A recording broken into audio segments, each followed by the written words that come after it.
ხო, აი გამზადებულია შეშები. მოგეთ, ერთი სიტყვით რისი თქმა მინდა. ძალიან მაგარი სილამაზეა. აი ვერ გადმოგცემთ უბრალოდ ამას. ვიდეოში ისეთი სილამაზეა.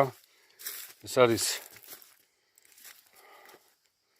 ბუნება, არ ვიცი, აი, წეგან ვამბობდი ბუნებას ხელი არ შეუშალო, თვითონ ქმნის ამ სილამაზეს. იმდენად შრალია აქ ყველაფერი. ერთი ანთებული ასანთი, ერთი ღერო ასანთის დაგდება უნდა. ყურადღებას თუ არ მიაქცევ, всё, დამთავრებულია ყველაფერი. ნახეთ ხალხმა. არ ვიცი ჩანს თუ არა. ჩანს უკან ამაგარი ლამაზი.